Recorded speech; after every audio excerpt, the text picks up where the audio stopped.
नमस्कार, न्यूज़ डंका में आप सभी का स्वागत है। मैं महेश विचारे। दोस्तों, पिछले कुछ दिनों में हम चर्चा सुन रहे कि भारत और पाकिस्तान के बीच जो संघर्ष हुआ उसके बाद भारत का कितना नुकसान हुआ, इसके बारे में बार बार सवाल उपस्थित किए जा रहे। उसमें एक सवाल बार बार कांग्रेस के नेता राहुल गांधी हो या उनके प्रवक्ता हो, ये पूछ रहे हैं कि इसमें कितने राफेल गिरे हमारे। तो इसके बारे में फिर राफेल के बारे में बार बार चर्चा हो रही है। और आप सभी जानते हैं कि राफेल जैसा जो जहाज हमारे पास है, इसके माध्यम से जो लड़ाकू विमान हमारे पास है, इसके माध्यम से हम किस तरह से हमारे प्रतिस्पर्धी जो होंगे उनके ऊपर हावी हो सकते हैं। तो राफेल एक महत्वपूर्ण लड़ाकू विमान हमारे पास है, हमने फ्रांस से वो खरीदे हैं। अभी इसी राफेल का जो धड़ है या जो ऊपरी हिस्सा जो है, ये अभी भारत में बनने जा रहा है। भारत में फ्रांस की जो डसॉल्ट ये कंपनी है, एविएशन कंपनी, जिसके माध्यम से राफेल बनते हैं, अभी भारत में TASL यानी टाटा एडवांस सिस्टम लिमिटेड, इस कंपनी का और डसॉल्ट का एक सहयोग हुआ है, एक साझेदारी में। यहाँ पे हैदराबाद में इस राफेल का जो ढांचा होगा, ऊपरी हिस्सा जो होगा, वो यहाँ पे बनेगा। तो कितना महत्वपूर्ण कदम इस माध्यम से भारत ने रखा है, और इस साझेदारी के माध्यम से भारत कहीं पर हम किस तरह से आत्मनिर्भर हो रहे हैं, ये दिखाने की कोशिश कर रहे हैं। फ्रांस में आज तक राफेल बने हैं, उसका पूरा ढांचा, उसके इंजन लगाकर ये पूरा जो लड़ाकू विमान होता है, ये पूरी तरह से फ्रांस में बनता है।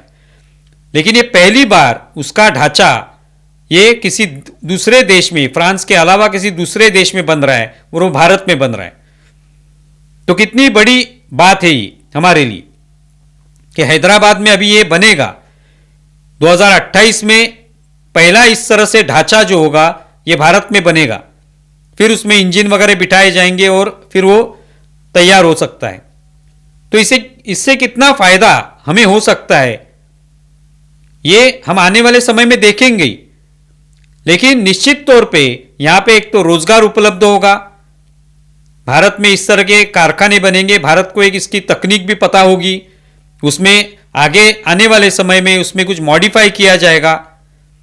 भारत शायद इसमें से ही कुछ राफेल जो है उसके ढांचे विदेशों में भेज सकता है। विदेशों में अलग अलग दूसरे देश भी जो चाहते होंगे कि इस तरह से लड़ाकू विमान उनको चाहिए, राफेल चाहिए, तो उसके ढांचे अगर बड़ी संख्या में, बड़ी एक ऑर्डर किसी ने दे दी, तो वो ढांचे भारत में बनेंगे। तो इसका कितना फायदा भारत को हो सकता है, ये भी हम सोच सकते हैं। तो ये कितना महत्वपूर्ण कदम है जो आज बार बार राफेल के बारे में पूछ रहे हैं। उन्होंने ये सोचना चाहिए कि राफेल कितने गिरे, इससे अच्छा है कितने अभी बनाए जाएंगे, कितने की हमें जरूरत है और कितने हम यहां पे बनाकर दूसरे देशों में भेजेंगे। इसके बारे में अभी सवाल पूछिए। कितने गिरे उसके सवाल मत पूछिए, क्योंकि वो पूछना गलत नहीं होता, लेकिन उसका उत्तर जो होता है, उसका जवाब जो होता है, वो कब देना है, उस सरकार पर, सेना पर सरकार तय करती है कि उसका उत्तर कब देना है, उसका जवाब कब देना है। लेकिन अभी जो सवाल आवश्यक है पूछना कि राफेल जो भारत में बनेंगी उससे क्या भारत का फायदा होगा।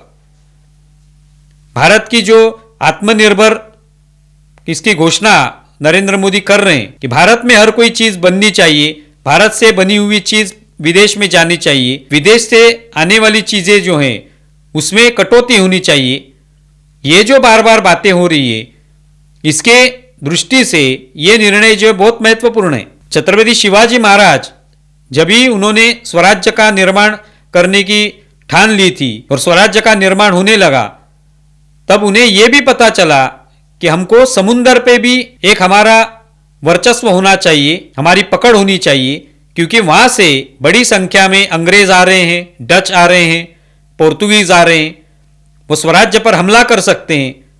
स्वराज्य के लिए एक धोखा उनके माध्यम से हो सकता है, एक संकट उनके माध्यम से पैदा हो सकता है।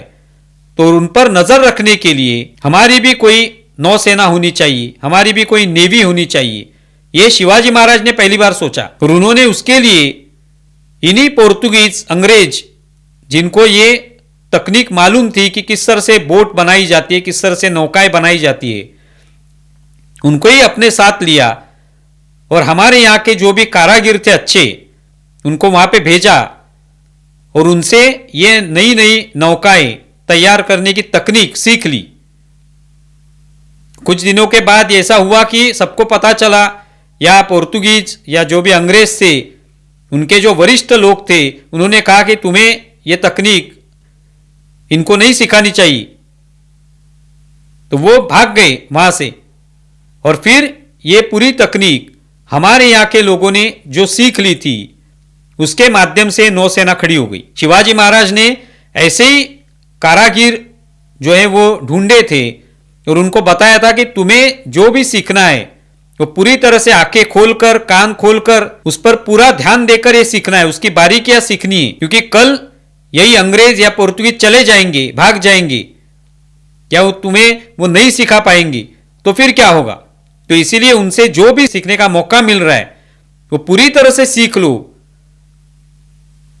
तो वो कारीगर जो थे उन्होंने ये तकनीक सीख ली और फिर हमारे स्वराज्य की भी एक इस तरह से नौसेना खड़ी हो गई और उसके माध्यम से हम लोगों ने भी समुद्र पर वर्चस्व बनाने की कोशिश की, पकड़ जमाने की कोशिश की। तो यही अभी हो रहा है कि हमारे यहाँ पे इस तरह की तकनीक जो फ्रांस में जो राफेल तैयार होते थे वो आज यहाँ पे आ रहे हैं। यहाँ पे वो कारखाना बनेगा, उसका 2028 में पहला ढांचा तैयार होगा। तो हम लोगों को ये तकनीक सीखने का मौका मिलने वाला है। हम लोग इस तरह की तकनीक सीखेंगे और उसमें और भी मॉडिफाई करेंगे। आने वाले समय में हम हमारी बुद्धि लगाकर और नए नए ढांचे बना सकते हैं और शायद आने वाले समय में हम इस तरह के लड़ाकू विमान बना पाएंगे। इसके लिए यह पहला कदम है। तो अभी राफेल कितने गिरे ये सवाल पूछने से बेहतर है राफेल कितने बनाए जाएंगे, कितने ढांचे यहां पे बनाए जाएंगे, उसका कितना फायदा होगा, हमारे यहाँ पे कितना रोजगार उपलब्ध होगा, हम विदेशों में कितना ढांचा इस तरह का बना के भेजेंगे, विदेशों से कितने ऑर्डर हमारे यहाँ पे आएंगे, ये सवाल अभी पूछे जाने चाहिए। आप इसके बारे में क्या सोचते हैं जरूर बताएं। हमारा वीडियो ज़्यादा से ज़्यादा शेयर करें और हमारे YouTube चैनल सब्सक्राइब करें। धन्यवाद।